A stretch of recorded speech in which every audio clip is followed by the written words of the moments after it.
stupidest thing. I'm like, look, I like it as pink. I kind of remember, you remember like when pink Cadillacs and in the 80s, pink was the coolest thing for guys.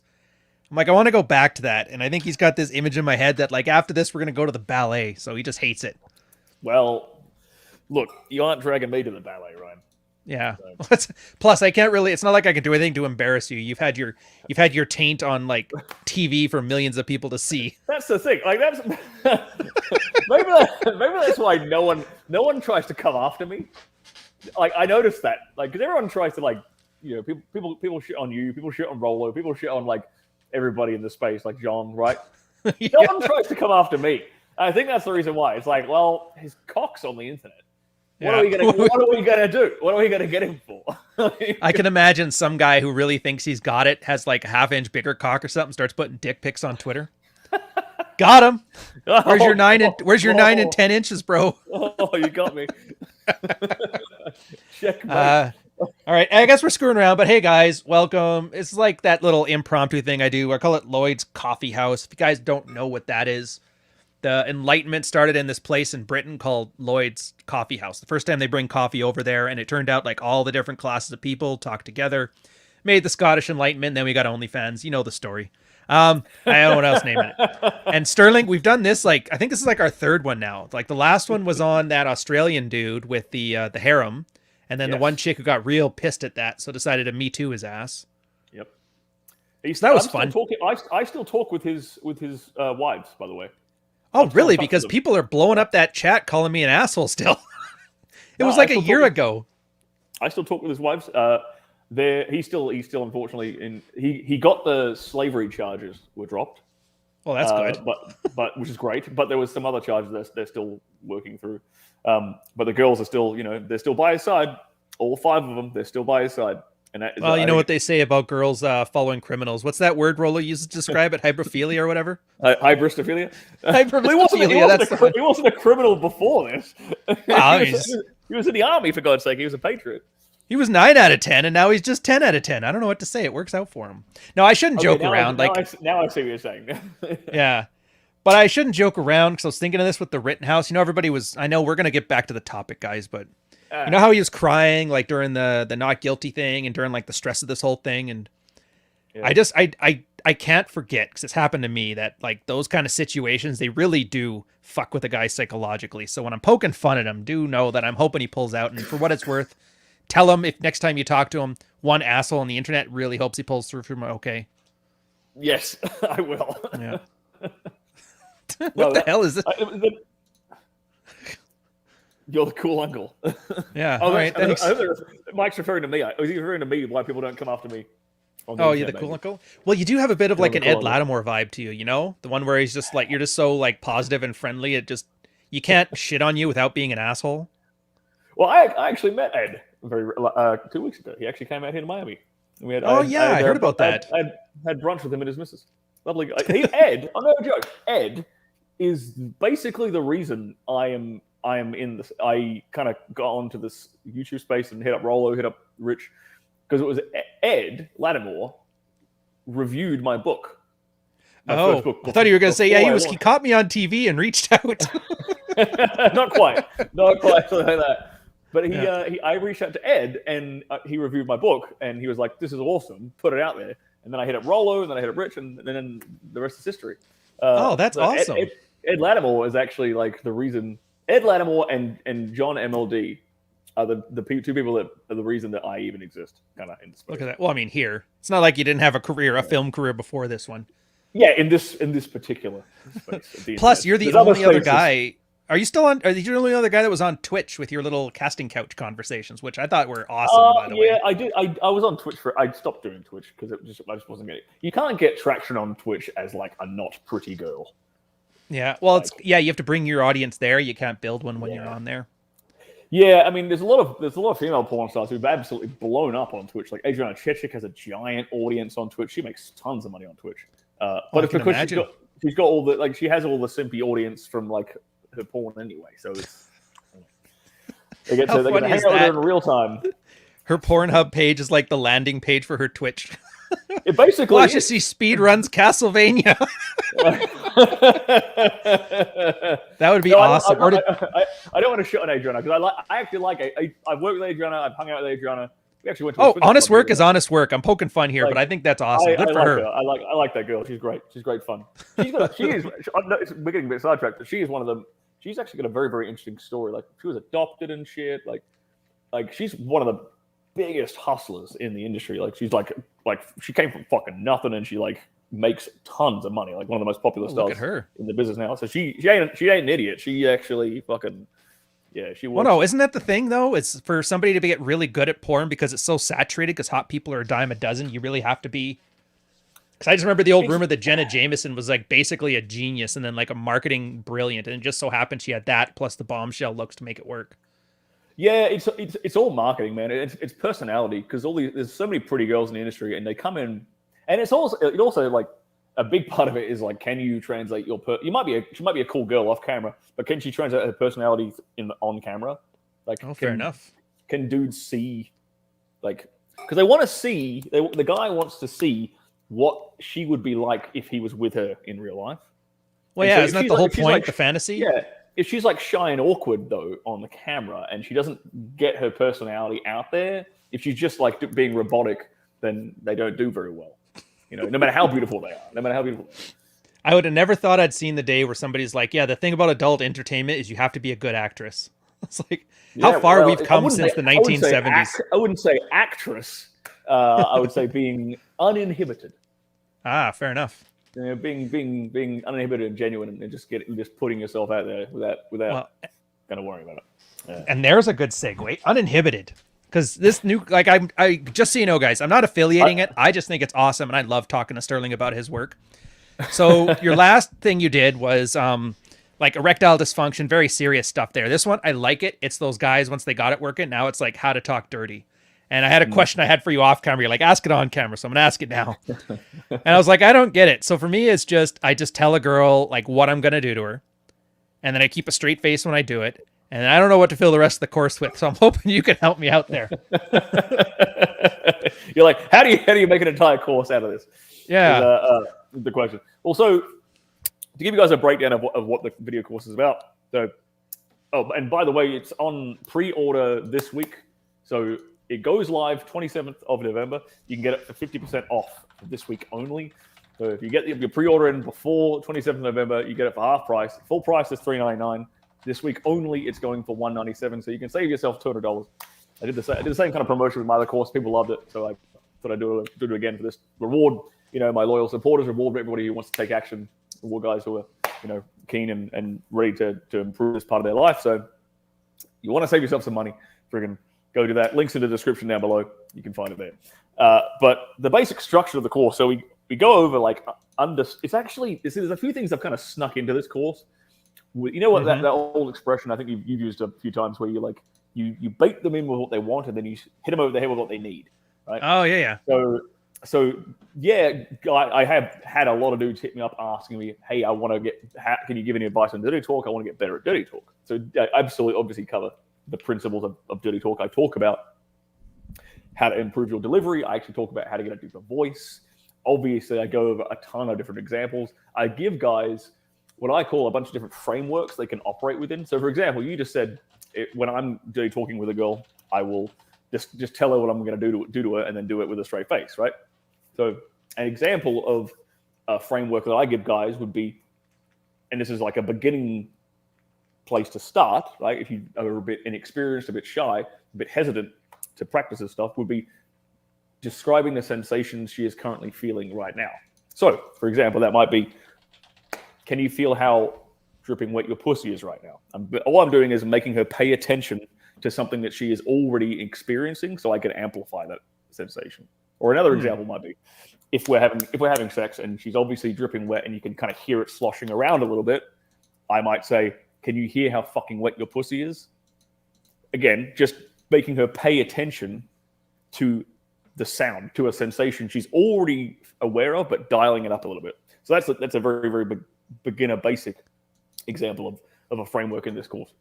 And then I go over a bunch of different frameworks. I give them a ton of examples. I give them a ton of, and then cookie cutter kind of templates so they can make their own lines if they don't want to just steal mine verbatim. And just so you But guys know, I'm telling you right now, it's better than the masculinity account canned lines with like 5 ways to be an impressive man, a thread. Like, we're not talking about that. Those are my new raison d'etre. I'm like, fuck all of these guys. you hate those guys on Twitter, right? You go after them with a vitriolic. Well, dude, it's like, I'm sure it's like a porn star seeing sex dolls. It's like, get out of my business. Anyway, I'm interrupting though, but it's interesting because I never gave it this thought, like this level of granularity, and it reminds me of pickup. You know, where it was like, there's canned lines, sure, but it was just there as like a training wheel, because eventually you're going to come up with your own things you talk about. But it gave you something to go with, and you could see how the process is supposed to go, and it generally works. And then when you're done with it, you move on. Is that kind of where you're going with this one, or? Yeah, exactly. So I give these guys like, because a lot of the problems that dudes have is the main problem they have is they don't know what to say, and they're hesitant to say it, right? And I think hesitancy comes from a lack of self-esteem, a lack of confidence, a bit of unassuredness. And just by having a couple of things in your back pocket, it's like, okay, I'm gonna describe, even using that framework I described before as an example. Yeah. If they run out of things to say, well, what can I say that would describe what she's experiencing right now?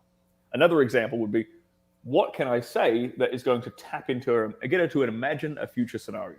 So what you were doing, example, was getting her to imagine a future scenario, getting her to imagine what you're going to be doing to her in about 5 seconds time. Right. But I'll take that even further. I might describe a scenario to her which we never even play out. If I want to get it, if I want to describe a scenario that's super, super perverted and extreme, right? Mm-hmm. Really, if I really want to tap into the twisted part of her psychology, that deep, kind of darker sexual fantasy stuff, I might describe, I don't know, like tying her up and leaving her in the middle of a football field and then having my way with her in front of a crowd of people, right? Interesting. But it's something I might never actually do that. Probably will never do that. But I can take her there in her mind.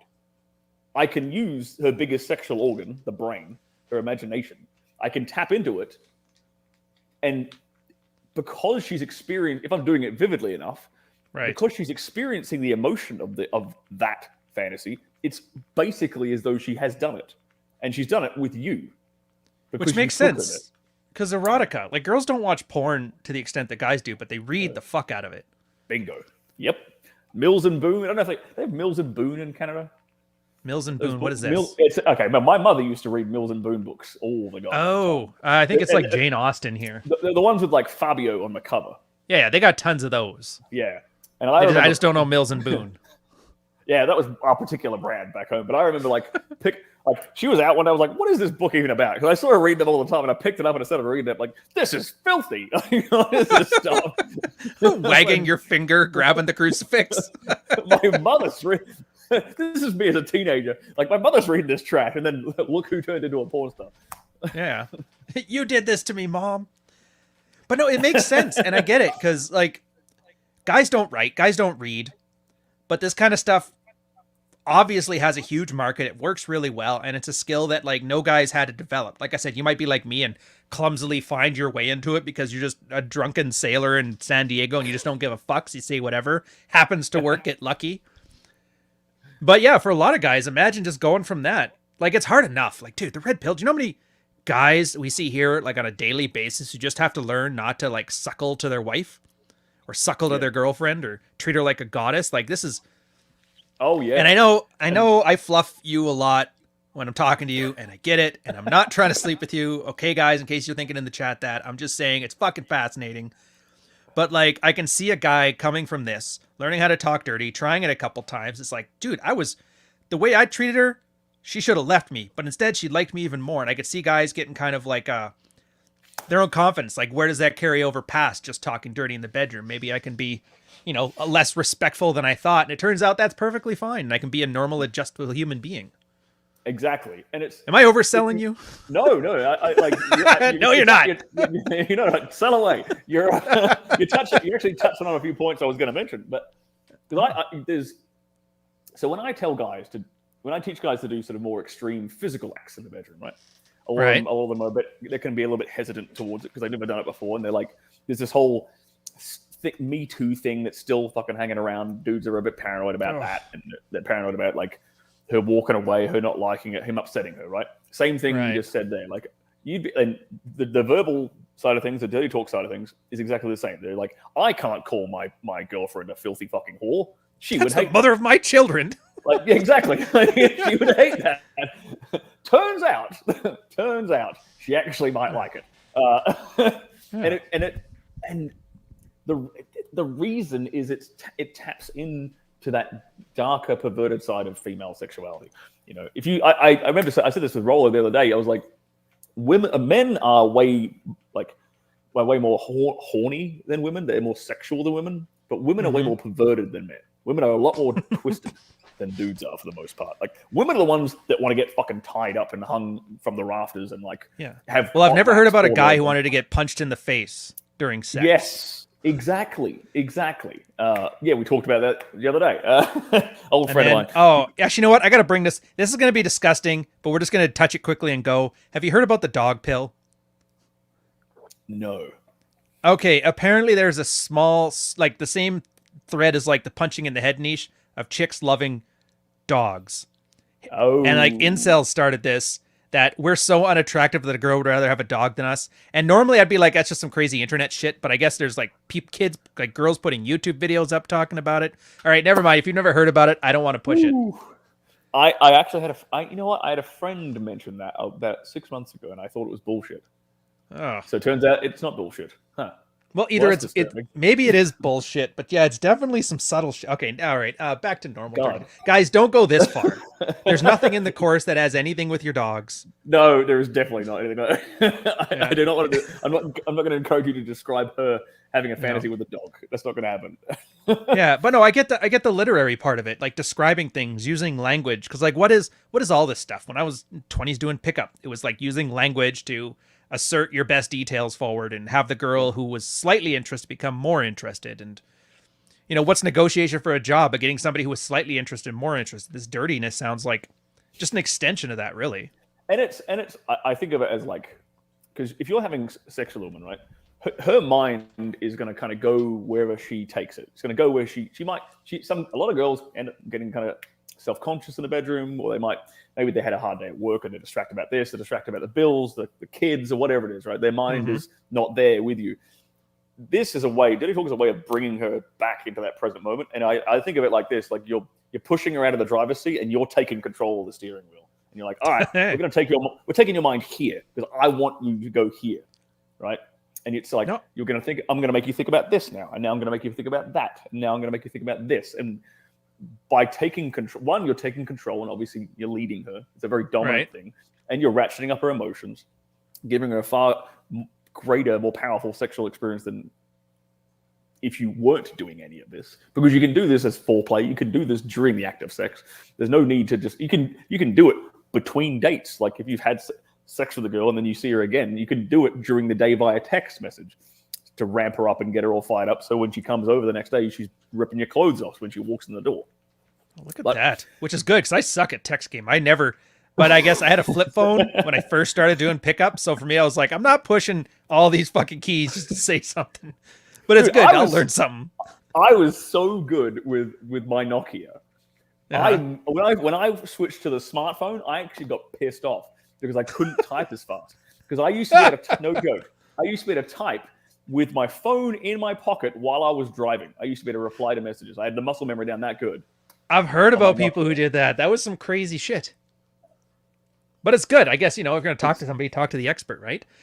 But I want to go back to... finish that thought first. No, that's all I had to say about the Nokia. Okay. Yeah. I was thinking... So this comes up a lot. I got a Patreon. Most of the guys here are either on it, have seen it before, where a lot of guys, they're figuring out some like relationship issues. And a lot of it is like sometimes the girl's not there. Maybe they're always listening for the kids. Maybe they're so busy with something. Turns out a lot of girls, when they're not like present, have trouble orgasming. Yes.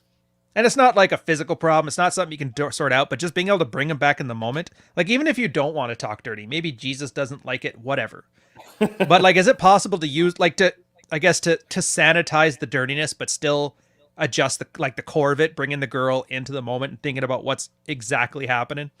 Yeah, well, that's part of that first example of a framework that I described with bringing her focus and attention to certain sensations she's already feeling. Oh, is exactly doing that. It's bringing her into that present moment. she's not thinking about taxes when you're describing, you know, do you like the way your pussy tastes off my? Do you like the way your pussy tastes off my dick? You're telling her what to focus on and pay attention to, right? So her mind's not escaping over here. You don't have, and that's. I mean, I think that's kind of, to me, that's kind of sanitary. That's maybe Jesus doesn't like that kind of language either. But well, I was just thinking, just throw the easy one. I'm going to throw a fucking baby into you. That seems like a dirty talk that Jesus would approve of. Yeah, a girl who's looking to get pregnant probably would love that shit. Let's put babies in you. I ain't got a problem with that one. But yeah, obviously I've heard that one before from the guys. They were saying, yeah, from their wives, that was the dirty talk that worked for them when they had like Catholics especially. I don't know what it is about the church, but they want tons of babies, but they're repressing the shit out of the women. Yeah, and dude, that's the problem I kind of have with like I don't disagree really with most mainstream religion in terms of like the principles and practices. I disagree with the shame around sex for the most part. Yeah, I can see. So I agree with that because like.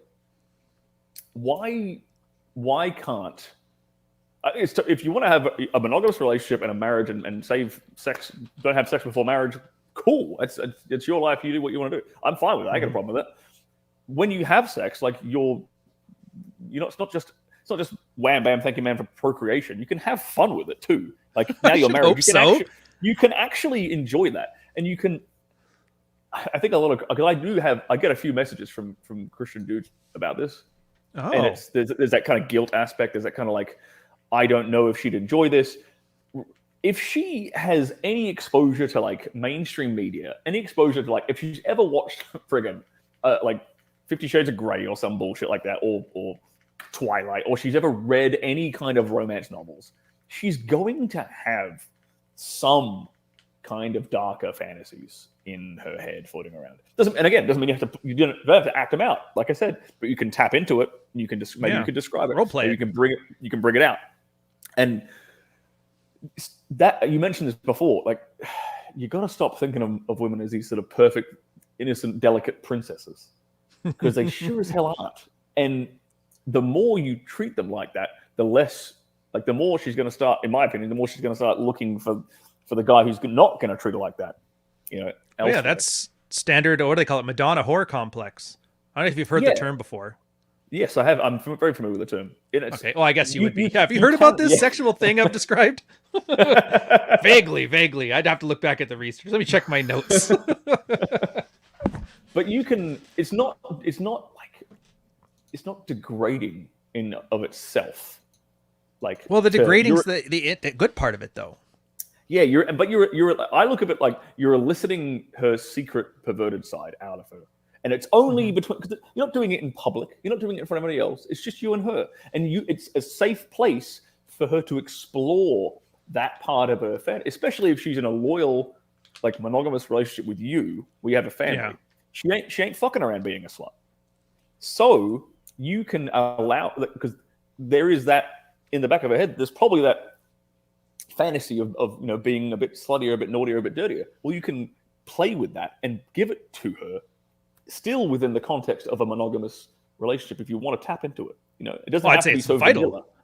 Yeah, it's vital because, dude, she will get bored, and I've seen more infidelity from relationships, either on the giving end or just like the field report end, because of boredom.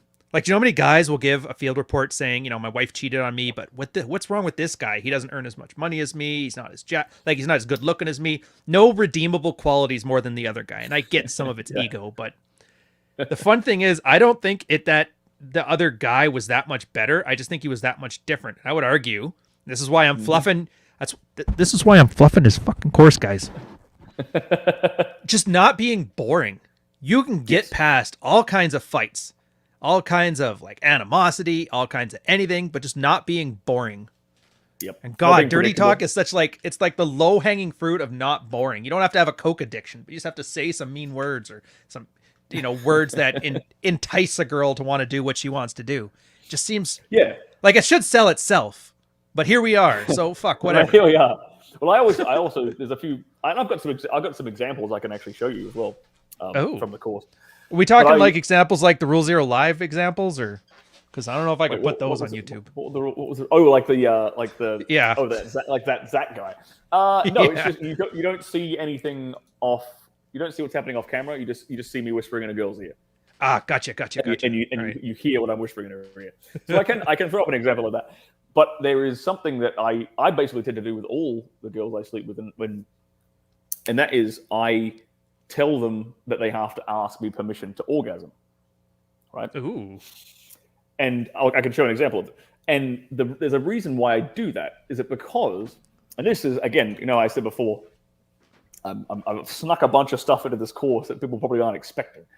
One of the things I've snuck in there is this idea of reinforcing healthy, useful frames in your relationship through the dirty talk you use. Okay, so I'll play this clip and then I'll break it down. All right. Shit. Okay, we're gonna do the mumble thing, guys, where we click all the links and add it up. So until then, just continue on with your. You know what I love about when you and I come on and we talk about sex is that everybody in chat will talk about things that have nothing to do with sex. Yeah, I'm seeing the word Ted Bundy being thrown around a bit in chat. Jesus. Why are you guys talking about Ted Bundy? You might. Oh wait. The only thing I don't know is if the audio will play. Did you click the audio thing? What do you mean the audio thing? Oh fuck it. Let's just give it a shot. It's played on everyone else's podcast. Oh, gotcha. But guys listening, crank up your audio a little bit because I am whispering, so it's gonna be low volume. More intense. You can tell it is because your clit's getting bigger.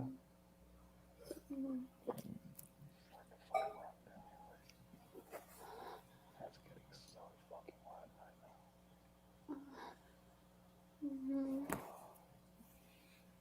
You wouldn't fucking dare come without my permission, now would you? No. Of course you wouldn't. This is my fucking pussy. And only I get to say when this pussy comes. Understand? Yes. Okay, so there's a couple of things going on there, right? Yes. At the very, very beginning, at the very, very beginning, you'll hear me describing sensations and bringing her attention and focus to like sensations, like pussy clit's getting bigger, pussy's juices running down her leg. So I'm getting her to focus in on that. Cool. Then you notice that I said, you're not allowed to come without my permission. Okay, and she understood that. And then I went further and I said, this is my pussy. Right. So what am I doing there? Right. The last two ones in particular. Well, what kind of frame is that? What's the underlying frame behind it? Oh, it's a dominant one. Yeah. Well, it's you're commanding obedience and loyalty, all that stuff. Bingo. I'm commanding it. The underlying frame is I tell her what to do. Yeah. And she belongs to me. Sexually. Guys, in case anybody in there is thinking this fucking weird feminism shit, we didn't say demanding. We said commanding. Huge difference. Yeah. That's the difference between a girl tying herself to a mattress for a year because of you and a girl writing 50 Shades of Grey for you. Oh, Dante's got the point from Sex God Method. It's actually something from the Red Pill, one of our sidebar stuff. It's called Sex God Method. They talk about Devi. And I hate it because I always get the fucking acronym wrong. It's intensity... Oh, sorry, go. I've never actually. People keep referencing this book, and I've heard of it, but I've never actually read it. And so, yeah, I mean, it would probably be pretty straightforward for you. It's the same as like No More Mr. Nice Guy is about not like having simpish behaviors, or When I Say No, I Feel Guilty is about assertiveness. If you already have the skills, it's mostly going to be wording stuff you already know, maybe in a different way. So I don't expect you to be like, oh my god, after this was just illuminating. But what does the Debbie thing stand for? Any idea? Oh, it's like desire. Emotions, variety, and intensity, I think it was. Okay, cool. Although I think I always get one of the acronyms wrong. But it's little things. It's like how I come up with, like, occasionally just start a fight with your girl for no reason, get the emotions high. You're talking dirty for guaranteed is dealing with variety and intensity. And then the idea is the more of those you pepper in throughout the day, the more investment you have for sex later on. I like that. Yeah. Well, here we go. Yeah, dominance, emotion, variety, intensity. There it is. See, you know what's funny? Marty, every time I say I can never remember the acronym, he always tells me the exact acronym. And I'm going to do this exact same thing next time I quote it, like tomorrow. I can never remember it. I can remember the book. I remember everything about the book except for these 4 fucking words. That's why my talking dirty sucks. I end up just staring there halfway through because I forgot what I was going to say. It's like, give me a minute. I'll get there. Don't make me... But this is an example of like, me sneaking stuff into this course that guys probably weren't expecting to learn. Is like you can learn to establish and reinforce like positive dynamics in your relationship. Because when it's in the positive bedroom, bait and switch. It's way easier to do this shit in the bed. If you say, for example, you fucked up the frame in your relationship, right? Or even if you're just starting a new relationship, there's obviously things you're going to do outside the bedroom, right? But inside the bedroom, you can kind of hammer this stuff home pretty aggressively, and then like once she's accepted that, it slips into her subconscious, and then it manifests itself again outside the bedroom. So when I do this kind of stuff, like if I say this kind of stuff the first time I sleep with a girl, well, then the next time when she comes around and I see her, I get her to do the dishes or I get her to do my laundry, because she's already accepted this idea of like, I do what Stirling tells me to do. The dishes become the foreplay. For me, they do. I'm like, and here's another example. And then if she's doing the dishes or doing the laundry or cooking or something, well, then I sneak up behind her in the kitchen, whisper in her ear, and tell her how fucking hot she looks doing this kind of stuff. Again, reinforcing the frame, like positively motivating behavior I wanted to fucking do. Nice. I'm just trying to think about how to do that with a laundry folding party now. It's the joke, guys. Every girl will always have, every single girl you've ever met has a pile of clean laundry beside her bed. Every single one. Yep. It's true. They all have it. Yeah, I don't even want the dirty talk or the sex. I just want the laundry folded. I don't know how to fold girls' clothes. They're all over the place with the weird shapes. Makes no sense. I fucking don't like doing it either. So that's why I do. That's where this girls here. This is one of those things you snuck in there, and then here you can get this done, and then the vacuuming's finished, and you guys are solid. You can go out drink it with your buddies. This is literally what I do it for. I'm like, okay, I'm gonna drop this shit in her ear. She's gonna get all turned on and aroused, and then the next time I see her, I don't have to do my goddamn laundry. I like it though.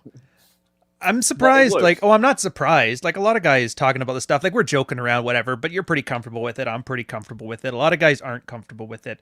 And this is the one thing I'm actually going to ask you, like from a business perspective, how do you get guys past their own discomfort of this to kind of like accept it and get in there? Like it's for your own good, but you're not really liking it. How do you do the choo-choo train given the medicine thing? With a little airplane spoon. You know what I'm talking about? You have endless analogies. It never ceases to amaze me, right? That's the third thing that I kind of like secretly peppered into this course. So language reinforces our belief system. Mm-hmm. I mean, everyone is probably familiar with affirmations, for example, right? When you look yourself in the mirror and you say something like, money comes to me with abundance, right? Right. To try and reinforce that as a belief system, so you actively look out for it and find opportunities to make money, and then you become wealthy, right? It's very, very common. A lot of really successful people use affirmations, okay? Or maybe they don't even use affirmations deliberately, but it's just their self-talk encourages that shit. I think, and I've said before, John MLD is a fucking great example of this. The way he talks a lot. Himself. He does talk. Yeah, he talks about himself a lot. But the way he talks about himself is always like he is the fucking man, and he believes it. It's internalized, right? Because he's saying it so much. Here's the thing: with dirty talk in the bedroom, you do the exact same thing. By saying these kind of perverted, maybe not so much the perverted ones, but the more dominant, the more commanding ones, you are reinforcing that belief in yourself that you are this dominant guy. Because I get a lot of dudes messaging me being like, I don't know how I can allow myself to be more dominant. I don't feel like that's me. Well, it's not you yet, but it's in here, and you can tap into it. And the way you tap into it is by using language that reinforces that belief. And it doesn't take very long. Eventually, that 2, 3, 4 times, that shit starts to seep in. It's like, oh, I just called this girl a dirty little slut, and she smiled.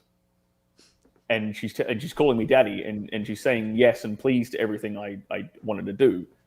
I am that dominant guy. And it's this self-fulfilling feedback loop of reinforcing your subconscious and your self-belief through the language you use. So that's what I tell guys with this stuff. It's like, if you're shy and hesitant in the bedroom, you want to be more confident in the bedroom, first thing I'll tell them, start playing around with some of this dirty talk. It's going to reinforce a far better self-esteem in the bedroom.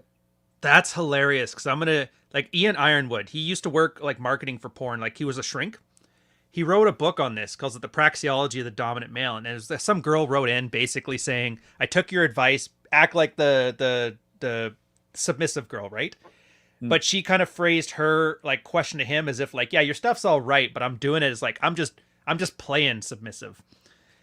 This is just a trick. And then he doesn't know my dirty little secret that I'm not like this. And then Ian had the best answer to that ever. Who cares? You're doing it. Yeah. Yeah. And I loved it because I was like, even like, this is obviously part of this is a game. It's role playing. She's not actually your dirty slut. She's the mother of your children, but she likes pretending to be. Yeah. And you know it's not, I guess, you know what I mean? It's not real. Like, wrestling's not real, but it's still real. Yeah. She knows it's not real, even though it's sort of real. But then the two of you kind of agree that it's not real, which kind of makes it real. And I don't know how to describe this other than describe it as kayfabe. It's literally pro wrestling. Like, I know Hulk Hogan's not fighting the Ultimate Warrior, but goddamn, that show is fucking amazing. I will watch WrestleMania 7 right after this. And I know I shouldn't reference you guys sleeping with your girls as WrestleMania 7, but if I'm going to quote one WrestleMania, it's going to be that one. Because you sure as hell don't want the Hell in the Cell where they put like teeth through mankind. But, the point. There was a point to this. My bad. I got distracted as soon as we started talking about Hogan. But you know what I mean? Like, you're right. It's like, it's theater at first, but then the theater becomes like a realistic thing, and it just kind of creeps in and nobody really notices it, and everybody kind of opts into it. Yep. I just find it fascinating that, like, because his thing came out in 2014. It's 2021 right now. It's like 7-8 years later. Like, you see how this stuff, it's just refined to the point that it's gone from just one guy saying, yeah, it's, you know, as long as you're complying, it's cool, to now we're at here where it's like described in intimate detail over an entire course so guys can see it with examples. I just find it fascinating to go from novelty to like almost like a science, even though it's not really, it's more an art, I guess, than a science. Yeah, it is a bit of an art. There's no, I don't encourage guys to be like super rigid with this stuff. I give them like the frameworks, and then it's like, think of it as if you were in, okay, you might, to start with training wheels, right? We talked about training wheels. You might have, I tell the guys that in this course, like the homework I give them is, okay, I want you to pick 4 lines that you see in this course that kind of like resonate with you, that you think you could pull off. Actually, no, I say pick 3 that you think you could pull off, and then pick 1 that is a little bit outside your comfort zone.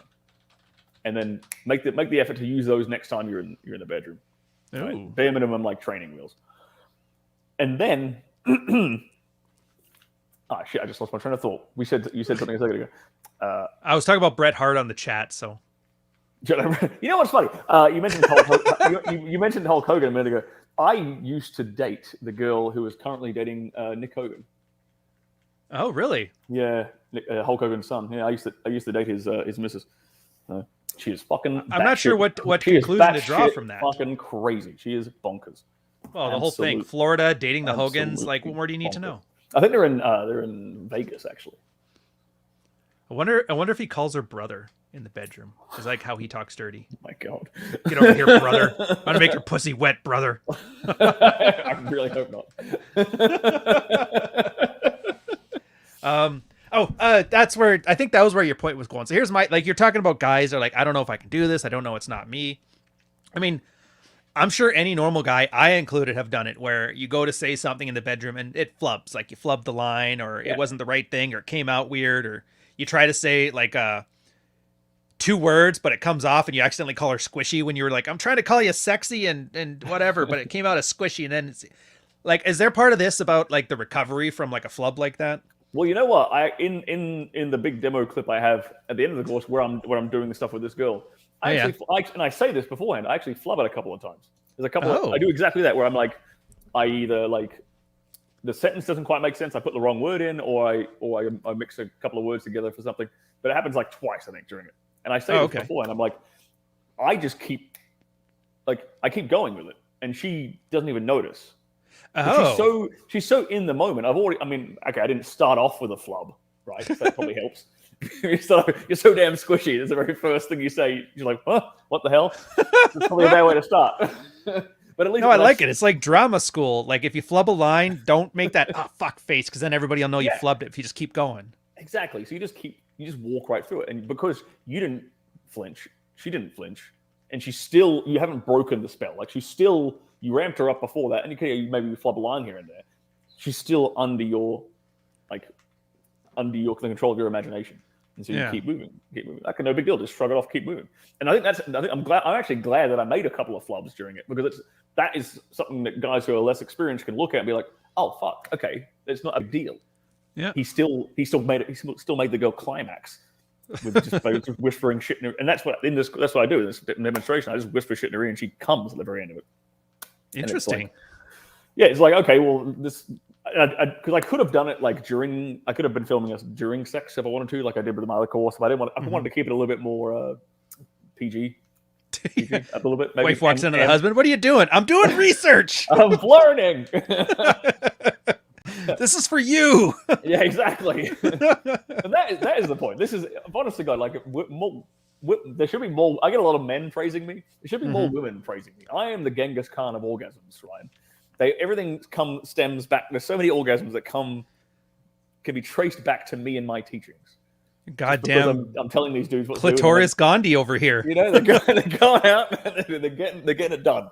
You freed Clitoris India from the Puritan British. I'm impressed. Rambo 3 of Clitoris. Freed Afghanistan. I'm actually, here's a question for you. Have you ever had it where, because it happened not often, but occasionally, like when the red pill, the guy will like leave his stuff open and the wife is like, what's wrong? What's he doing? And then they go to snoop and they find it and then they have a big fight over this stuff. Yeah. Have you had the situation where like a wife or a girlfriend the guy left his teachable page or whatever open, found your shit and had feedback on that?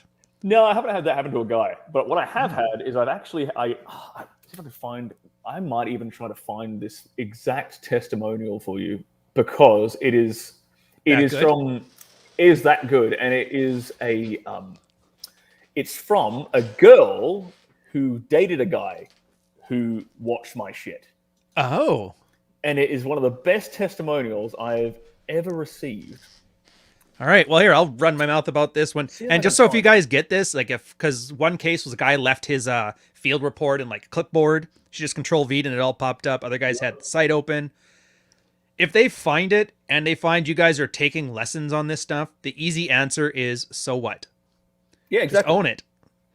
Exactly. Heaven forbid, I want to learn how to make you come by the power of my voice, sweetheart. Yeah, it's like you're doing because some guys, like, I talk about some kind of dark and twisted, perverted shit in this course. I'm not going to lie. Yeah. And I can see there's going to be some dudes out there who are a little bit hesitant on it, and they're a little bit like, oh, I don't know, that sounds a bit risque. You've got to understand that if you're the kind of guy who is trying to improve himself, if you're the kind of guy who's trying to improve himself in the bedroom for his partner, you're the good guy. Like, you're not a bad guy for doing this stuff. You know, dudes are walking around with too much fucking shame already. You know, I'm trying to break that bullshit apart as much as I possibly can by getting them to fucking grow a pair of balls, say some perverted shit to their missus, and give her a fucking screaming orgasm. I found this. Oh, good. Put it up. I think honestly, it's almost like a guy should have that. You should almost have a part in there about bring your girlfriend into shit and you just to realize it's like not as big a deal as you think. All right, here we go. From Elizabeth. This is from my old SDE course. Do you want me to read it, or do you want me to read it in a woman's accent, perhaps? Yeah, well, read it in your accent. Okay. This is from Elizabeth. She says, "Hey, Stirling, I wanted to write you to say thanks. I started looking into your stuff after dating a guy who was really into listening to your podcast and YouTube channel. I'd say he probably fell into the category of consciously competent, sometimes unconsciously competent, which intrigued me enough to want to find out more. I have two brothers, and I've talked about a lot of this stuff with them over the years. They, having had issues with low testosterone and erectile dysfunction, always looking to solve the problem at the root with diet, brain chemistry, getting better in real ways, hunting, working out, etc. I also have an ex-husband who used to completely take the backseat in many ways. I had to run things, and it was a sexless relationship for several years while he had erectile issues and not enough motivation to correct it. Super frustrating. I totally resented it, and it was highly stressful. Whoa. So when I dated somebody who was putting these things into practice, I realized I could hit a deep level of relaxation that I didn't even know was available. Honestly, I've always had a high sex drive. The stuff you teach men are the things that feel so satisfying and like a giant relief. I could go on and on. When I'm with someone who's putting even some of this stuff into practice, it gives me space to step into a deeper level of myself on a really healthy level. I'm excited to dig in more on the next opportunity. I don't know if you can use this as a recommendation, blah, blah, I love what you're putting out there, and super grateful. Warmly, Elizabeth. Well, look at that. Yeah. How's that? I like how she managed to slip in my ex-husband's an asshole in there, but it was pretty good. I mean, but that's how you know it's not like a catfish or anything. Yeah, that's how you know a lot of guys true. rate that. Yeah. It's like, no, that's what a woman would write. My ex-husband didn't do any of this shit, and it sucked, and I left his ass. You gotta get the knife in there. Well, that's awesome, though. I mean, that's the whole point of this. Sex, relationships, erectile dysfunction, or in this case, talking dirty. Is it just...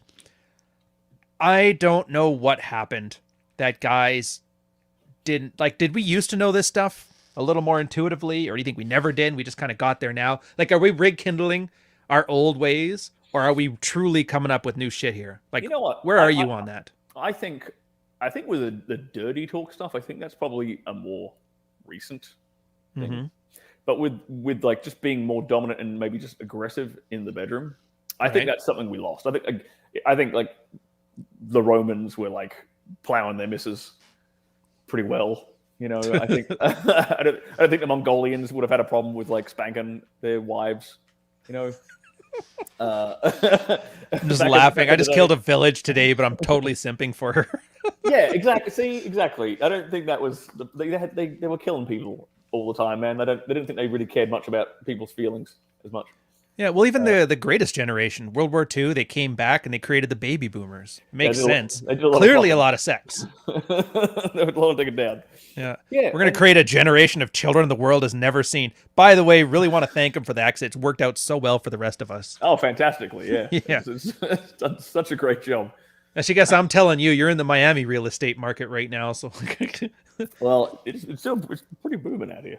Yeah, well, it's been booming since the 80s when the boomers decided they liked cocaine, and then Miami decided we got it. Went from backwater hub to like international superstar town, and I don't know what's the Miami's thing now, other than like rappers? Like, what's their export? Do you even know? Car rentals, credit card scammers. Yeah, there's all that here. Like Lambo rentals, influencers. Like there's a lot of scammers in this city, though, man. A lot of fucking scammers. Jeez, that's crazy. And they're treated like celebrities here. It's kind of retarded. Wait, really? Yeah. Like, how so? Like they'll have like a giant Instagram following because of what they do.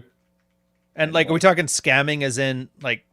I think scamming like those phone calls that you get, like Nigerian prince stuff. You talking like that, or that and more sophisticated stuff? Credit card swiping, all kind of stuff like that. Oh, yeah. Jesus. Yeah, dude, that's. I mean, I guess you'll fit right in there. The degenerates look at you. They're like, look at the Christian boy over here. I actually kind of don't like it. I'm a little bit like, oh man, like if I could. Well, I'm with you. I don't like that. I just mean in that people are thinking of like degeneracy, and they're like, you're the Christian one there. You're the nice friend. I'm the nice one. Yeah. Yeah. He earned his money. He didn't steal it. Yeah, exactly. Get him out of here then. I had hard-earned money. It's the big booty Latinas keep me around. Oh, fair enough. Yeah, I'm quite the fan. The Cubans usually, isn't it? Cubans and Dominicans that are all big in Miami. Dude, Venezuelans, Venezuelan girls. You get yourself a good Venezuelan girl. Fair enough. See, this is all new to me. From the West Coast to Canada, it was almost all like ranchero Mexican. That was pretty much it, and then a lot of Asian. So I never knew there was all these Spanish countries until I started traveling. Man, I'm kind of grateful that I did that. I spent most of my 20s like traveling a bunch, like backpacking and shit. So I got a real exposure to like different cultures and different understanding, like learning about all kinds of cultures and shit. So I'm very well traveled, very worldly. So I can relate to like so many different people. That's very easily. But at the same time, I was like broke as shit in my 20s. So I was like, yeah. Well, where we all were. Like even for me for the sailing, South America, I know nothing about South America or Central America. It was mostly Asia and Europe. So I don't know, it's just neat. I guess I'm learning about the big booties Latinas. Ooh, this is what I wanted to ask. And no, it's not actually about the big booties. It was like culturally. Obviously, you've been with girls that are, American, Canadian, Welsh, South American, whatever. Like, how did you know about the Welsh girls? I took an educated guess. You didn't flinch when I brought up sheep earlier, so I'm like, he knows Welsh girls. Well, you know what I mean? Like, a lot of guys are worried about that would work on those low quality women, but up here in Poland, or over here in Warsaw, or down here in Brazil, like they don't do that. And I'm just wondering how that No, it is translated across all cultures and languages that I am aware of. Like everything that I've experienced, and that's quite a lot. It's you know what's even, and there's another thing I'll say here is that having an accent doesn't matter what accent, just having a different accent from her is like a superpower when it comes to this stuff. So I'll give you a great example of that too. I'll give you two really good examples. One was from another guy in my industry called Manuel Ferreira. He's a French porn star. Oh, super popular. Parisian or Quebecer? I don't know. Was it sexy French, or did he sound like a duck? Oh, like he's Parisian, like French, like actually. Gotcha. Yeah, not fake French. I was like, the quacky French, I can't picture being seductive for shit. Yeah. You don't look at GSP and think, yeah. Anyways, I'm finish the story. I'm cutting you off here. He was so he's very, very popular with the female performers in my industry because he just whispers French in their ear all the day. Oh. And they ain't got a fucking clue what he's saying. And I was speaking to him once, and he was telling us this story how he was just having a laugh, and he was during a scene and having sex with this girl, and he was whispering loud enough for the camera to pick it up. In French, he said something like, "Go make me a sandwich." And then like he kept going like, I want 2 slices of bread, I want tomato, I want lettuce. He's saying all this in French. And then, and she had no idea what he was saying, and she's just like, "Oh, you're getting off on it, right?" Because it's just magical French to her. Yeah. Which goes to tell you, like, there's a lot to be said about like inflection and tonality. All these things can add to the seductiveness of dirty talk. But the funnier part is that he was shooting for Brazzers, who are owned by MindGeek, which is a Montreal company. And that's what I was thinking. And the editors of the video speak French. So when it got to post-production, they're like, "What the hell's Manuel saying?" The fuck is Tabarnak, I can't edit this. You got to get back in there and fix this, ST.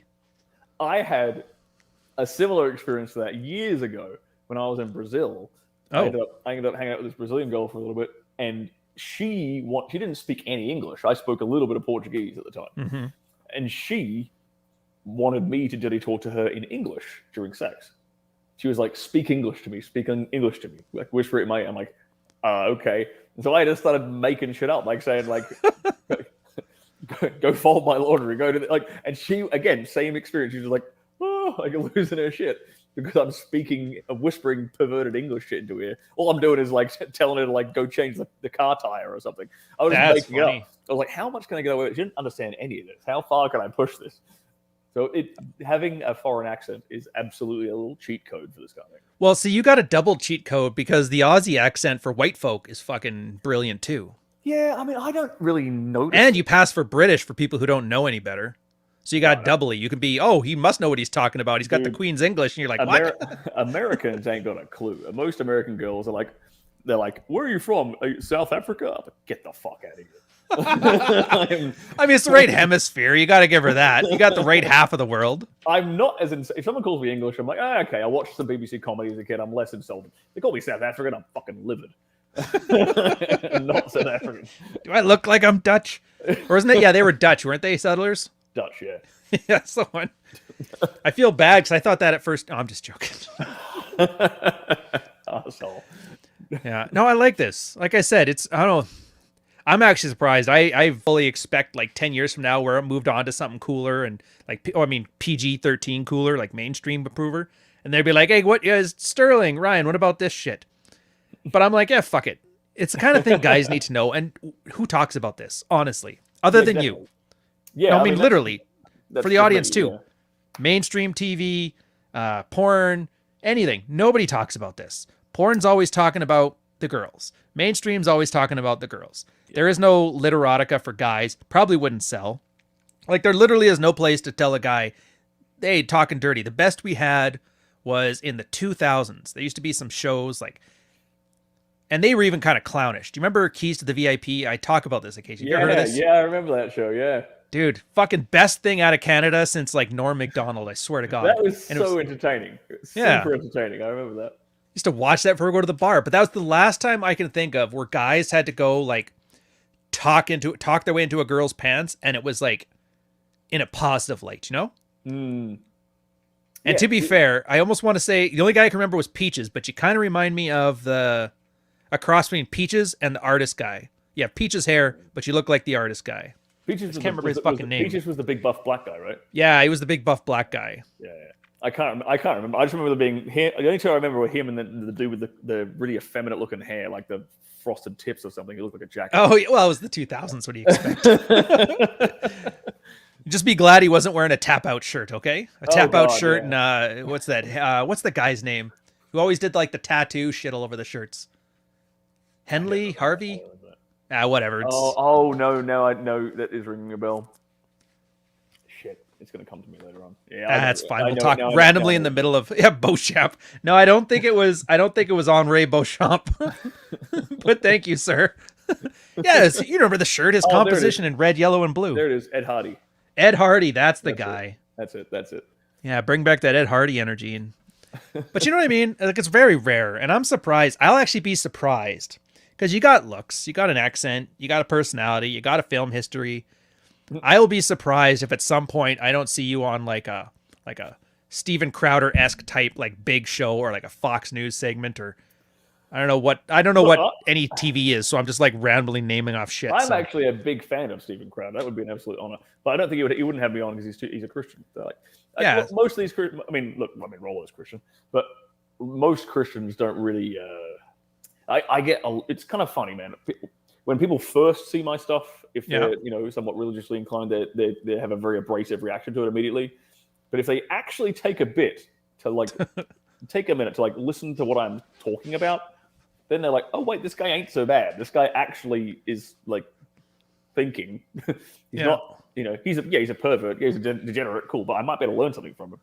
So. Yeah. Well, like, you're not, though. Like, you kind of, like, you have pervert things you do. But I've noticed this. You actually, I would say you're, out of all the guys I know in, like, the Rule Zero squad, you're probably the most trad out of all of us. And I don't know if that's a compliment or not, but... Isn't that like you're weird? Like, yeah, I want to settle down on a ranch with like 4 wives, but I mean, it's still settling down with the wife. You know what I mean? That's more traditional than one wife, by the way. If anything, yeah, and you still like, it's just. I find it interesting, and I guess that's the hard part of your job is like getting people like once they're in, but just convincing them that it's not just the 7th level of hell in. Yeah, I don't envy your position, man. You're not going to hell just listening to my stuff. Man, I got everyone coming out. I don't like. It's kind of funny. Like feminists definitely hate me, and then there's like a whole segment of dudes who I'm trying to help who probably don't like me anyway, purely because of my background. It's like, look, my message is for a certain demographic of dude who are open-minded, and then that's basically it. There's this comment from Avid Tuber 43. Go to hell. Crikey, God.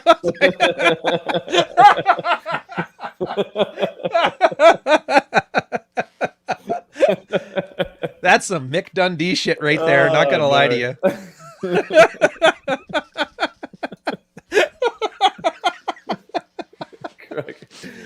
I'm just glazing. I didn't even think about it till you pointed it out. Well, there, he flubbed the line. You should have had me point attention to it. I wouldn't have noticed that. Now I can think about you with a big fucking Croc condom. No. At least you went with Crocs, not Uggs, though. I mean, yeah? Yeah.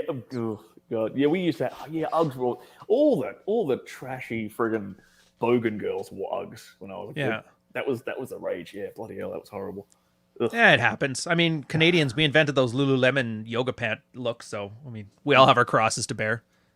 Everybody keeps saying they like it. I'm like, why do we like it? We've turned, like, jogging pants in the street into a good thing. I used to like girls in a hot pair of jeans. Oh, whatever. I'm not a fan of jeans, Ryan. I'm very anti-jean. In fact, I tell girls don't wear jeans when they come on dates with me. So what do you want to wear? Slacks? No, I want to wear a skirt. I want to wear a skirt. Oh, skirt. Well, I mean, obviously, there's nothing wrong with a skirt. Yeah, because a skirt or a dress for ease of access. But we don't all live in Miami. It's like -10 here in the winter. What do you? Yes, but only in Montreal will girls go out in like -20 weather with a mini skirt. Here, these girls are committed to the hoeing. Well, that's fair. All right, fine. Yeah, but I guess so. We'll get back to this thing here. So I was only planning going an hour. You're fine with that, by the way? That is fine, my man. That's fine. Yeah. So I want to talk more about the course because we've been joking around a lot here. So, like, guys, honestly, the dirty talking stuff. It's one of those things. you may know some, you may know a lot. I find it's like most people, they kind of like half know the stuff, but to have it articulated in such a way really helps refine it and make it interesting. Sometimes just get past like, this is my wife. It's not some random hoe at the bar, so I shouldn't do it. And I like how you're kind of from point A to point Z addressing all of it. It's like, no, it's okay. Girls like it. Yes, even the mother of your children likes it.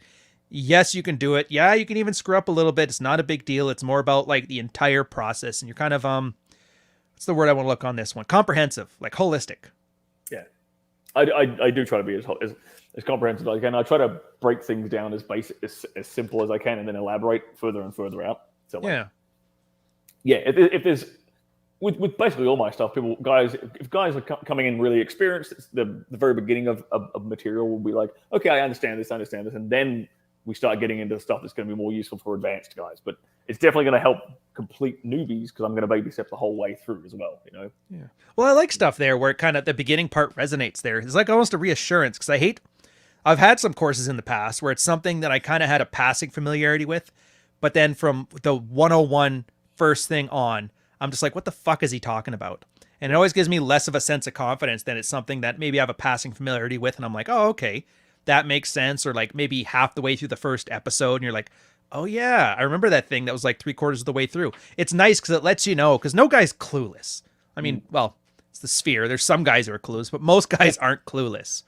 And so to see things that resonate with the bits they already know and then add to it, I think is just remarkably good. And it's the greatest way to tell somebody who knows what they're talking about from somebody who learned it in a Gumroad course on how to do like a template, you know?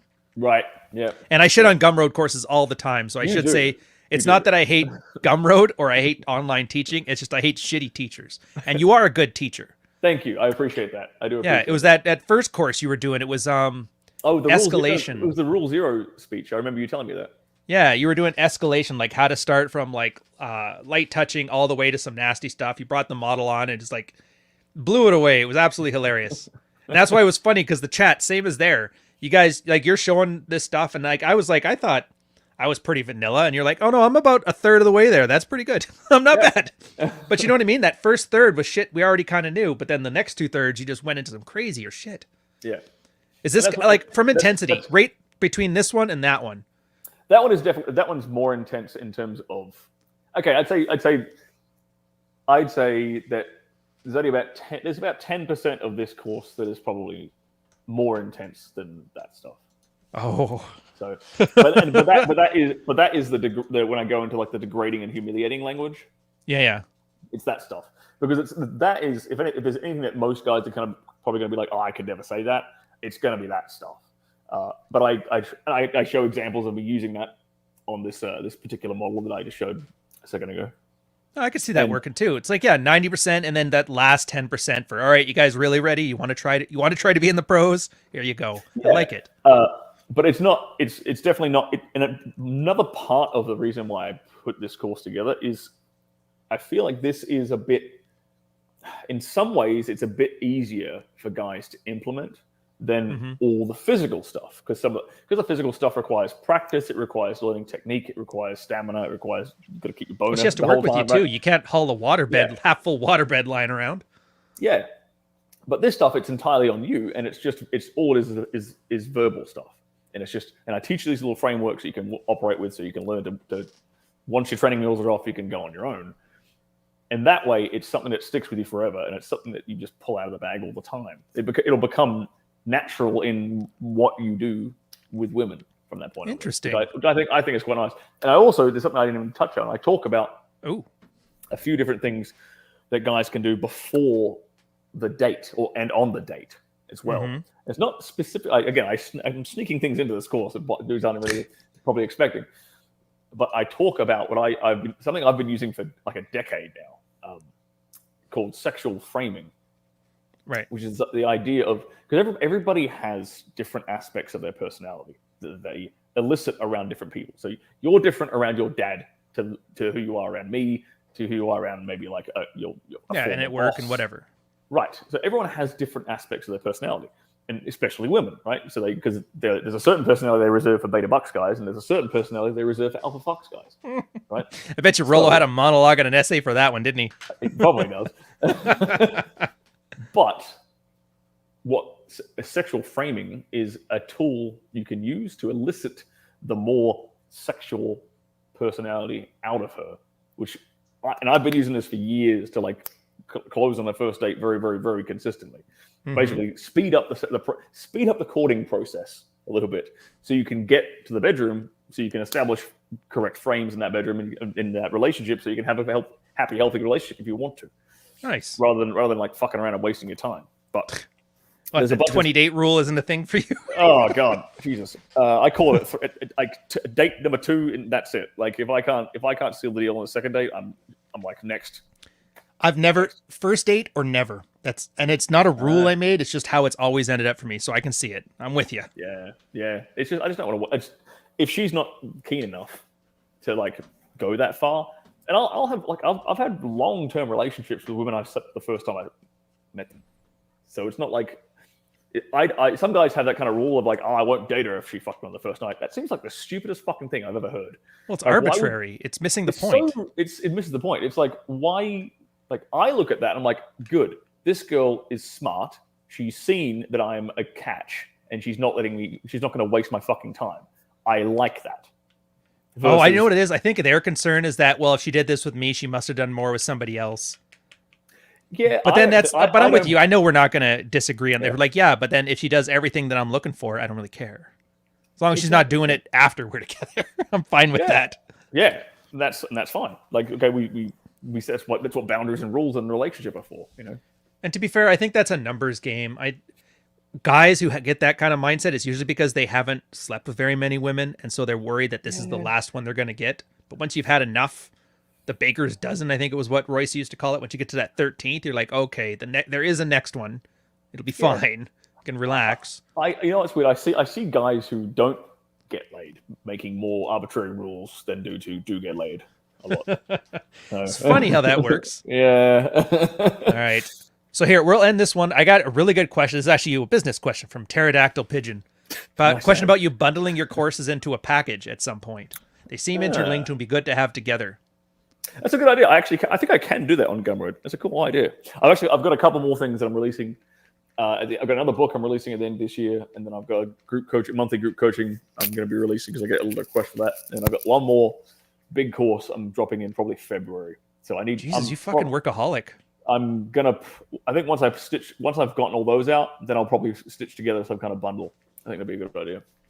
Yeah. Well, that'd be good. Let me know when you do. I'll totally link the shit out of that. We'll have another chat about dicks and whatever. You can fluff me again. You know what? It'll be all good. I had John Stirling on here talking about his self-defense stuff, and everybody accused me of fluffing him too. John Fitch. Or John Fitch, sorry. Did I call him John Stirling? Yeah. Yeah, John Fitch, same thing. And I don't think guys understand that, like, I'm generally happy to talk about this shit. The only time I get to talk about this shit was like with my sailor friends. I have to fly across the country to see them now. So I hate to say it, but like my online friends are my only outlet to talk about fucking crass, sailor level, dirty stuff and not have it to be like LARPing fantasy. So yeah, heaven forbid if I'm happy to hear Stirling talk about how fun it is to talk dirty, guys. Just get over it. Maybe try the course yourself, and then you realize it isn't that big a deal. Enjoy it yourself. You realize I know exactly what I'm talking about as well. Oh yeah, that can't hurt. All right. Anyways, I'll float this one down here. All right, John Stirling, Ryan's Ultimate Alpha Fluffing Fantasy. You fucking guys. Oh my God. That's the problem with guys, man. We haven't had guy relationships in so long that they always think it's like some weird sexual fantasy. So it's so hard to believe Stirling's a nice guy. Anyways, I got nothing else. I'll finish off just reminding everybody that it's on Dirty Talk 101. Links in the description down below. Is on pre-order until the 27th of November. And you can get it for 50% off for this week only. So if you want to save yourself $200, jump in there and get it before the 27th of November. There we go. There you do it. And that's perfect. Because I don't know if you know, that's the cutoff date when Scorpio turns into Sagittarius for their astrology. Of course. You're like, what? I wanted to end it with some astrology talk. I figured we were too practical. I got to get some magic in here. All right, I'm going to end the stream now, guys. Always thanks again, Stirling. I'd love to have you back. And I hope this thing does well. Follow the link. One thing, actually, I'll warn you guys this just before. So YouTube has a real hard-on for hating the link to Stirling's stuff. Yes.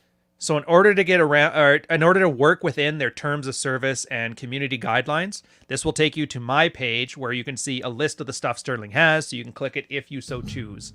But it's definitely not, this is the stuff, yeah. So yeah, just be aware.